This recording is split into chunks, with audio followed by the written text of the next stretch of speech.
गुढीपाडव्याच्या निमित्तानं संपूर्ण भारतामध्ये निघणाऱ्या स्वागत यात्रांची सुरुवात करून देणारं शहर अशी ओळख असलेल्या सांस्कृतिक उपराजधानी डोंबिवलीतील हिंदू नववर्ष स्वागत यात्रा यंदा वंदे मातरमचे 150वे वर्ष या विशेष संकल्पनेवर आधारित आहे। श्री गणेश मंदिर संस्थान डोंबिवली आयोजित पत्रकार परिषदेत या नववर्ष स्वागत यात्रेसंदर्भात माहिती देण्यात आली। या पत्रकार परिषदेला श्री गणेश मंदिर संस्थेच्या अध्यक्षा अलका मुतालिक आणि संयोजन समिती प्रमुख अमेय काटदरे उपस्थित होते।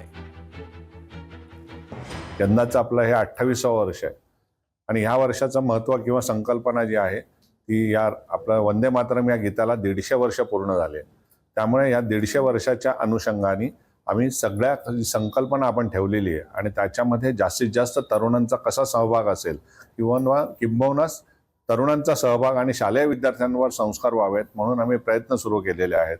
आणि देव देश उपासना हा पहिला उपक्रम, त्यानंतर राष्ट्रभक्तीपर समूहगीत, समूह नृत्य, एकल गायन ह्या असे वेगवेगळे प्रकार, तसंच वादनातले प्रकार अशा स्पर्धा आपण मुलांसाठी ठेवलेल्या आहेत। यावर्षीची आपली संकल्पना जी आहे ती वंदे मातरम ही संकल्पना आहे आणि यावर्षीचं वैशिष्ट्य असं आहे की आचार्य नाशिकचे जे आहेत काळा मंदिराचे महंत सुधीरदासजी महाराज जे महामंडलेश्वर आहेत ते आपल्याकडे यावर्षी विचार मांडायला, तरुणांना प्रेरणा द्यायला आपल्या आदल्या दिवशीचा जो कार्यक्रम आहे संभाजी महाराज बलिदान दिवसाचा, ज्या दिवशी आपण सगळे डोंबिवलीतले सगळे लोक एकत्र मिळून छत्रपती संभाजी महाराजांना अभिवादन करतो, त्या कार्यक्रमात प्रमुख वक्ते म्हणून ते आपल्याला लाभलेले आहेत।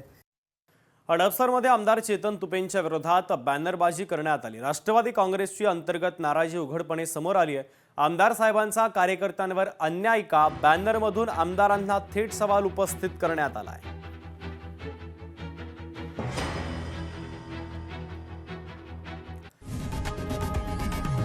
लोकशाही मराठी ऐका, पहा, जागरूक रहा।